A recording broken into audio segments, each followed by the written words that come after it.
నమస్తే, నేను మీ ఆదిమూల శేఖర్. మీరు చూస్తున్నారు ధర్మచక్రం న్యూస్.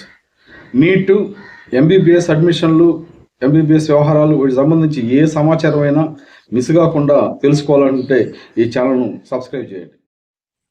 విదేశాల్లో ఎంబీబీఎస్ పూర్తి చేసిన విద్యార్థులు ఇబ్బందులు ఎదుర్కొంటున్నారు.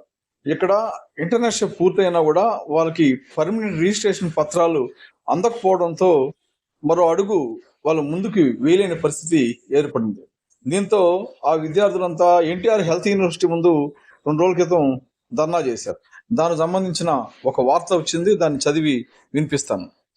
రాష్ట్రంలో ఇంటర్న్షిప్ పూర్తి చేసిన వైద్యులకు పర్మనెంట్ రిజిస్ట్రేషన్ పిఆర్ పత్రాలు ఇవ్వాలని విదేశాల్లో వైద్య విద్య పూర్తి చేసుకున్న విద్యార్థులంతా సోమవారం ఆరోగ్య విశ్వవిద్యాలయం ప్రధాన ద్వారం వద్ద బైఠాయించి నిరసన తెలియజేశారు. ఎంబీబీఎస్ చదవాలనుకునే వారికి ఇక్కడ ఉచిత సీటు రాకపోగా ప్రైవేట్ కళాశాలల్లో కోట్లల్లో ఫీజులు కట్టలేని తెలుగు విద్యార్థులు రష్యా, ఉక్రెయిన్, చైనా తదితర దేశాలకు వెళ్లి వైద్య విద్యను అభ్యసించారు. వీరు భారత్లో వైద్య వృత్తిని చేపట్టాలంటే జాతీయ విద్యా కమిషన్ నిర్వహించే పరీక్ష రాయాలి.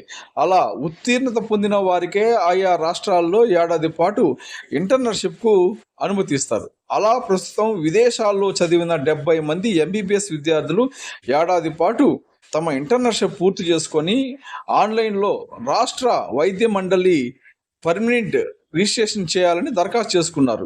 వారు తమ ధృవపత్రాల పరిశీలన కోసం హాజరు కాగా ప్రాసెస్లో ఉందని అధికారులు కాలం వెల్లదీశారు.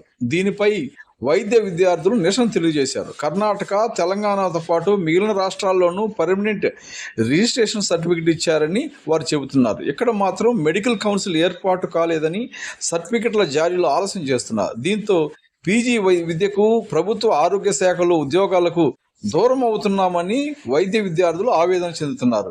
ఏపీ వైద్య మండలి అధికారులు మాత్రం మరో ఏడాది ఇంటర్న్షిప్ చేయాలని చెబుతున్నారు. 2 ఏళ్ల పాటు ఇంటర్న్షిప్ ఎలా చేయమంటారని విద్యార్థులు నిలదీస్తున్నారు. విదేశీ ఎంబసీలకు సర్టిఫికెట్లు పంపుతున్నామని చెప్పడం హాస్యాస్పదమని విద్యార్థులు అంటున్నారు. దీనిపైన అధికారులు ఏమంటున్నారంటే 2014లో రాష్ట్రం విడిపోయిన తర్వాత అప్పటి తెలుగుదేశం ప్రభుత్వం ఏపీ మెడికల్ కౌన్సిల్ను ఏర్పాటు చేసింది. 2019లో దాన్ని రద్దు చేసిన జగన్ ప్రభుత్వం కొత్త సభ్యులతో కౌన్సిల్ ఏర్పాటు చేసి 5 ఏళ్లు నడిపించారు. ఈ ఏడాది జూన్ 10వ తేదీతో గడువు ముగియగా కౌన్సిల్ సభ్యులు రాజీనామా చేసి వెళ్ళిపోయారు. కొత్త ప్రభుత్వం కౌన్సిల్ ఏర్పాటు చేయాల్సి ఉంది. దీంతో విధానపరమైన నిర్ణయాలు తీసుకోలేకపోతున్నాం. విద్యార్థులకు సంబంధించి సర్టిఫికెట్లను పరిశీలించి ఆయా ఎంబసీలకు పంపుతున్నాం. అక్కడ నుంచి సమాచారం వచ్చాకే రిజిస్ట్రేషన్లు చేస్తాం అని డాక్టర్ రమేష్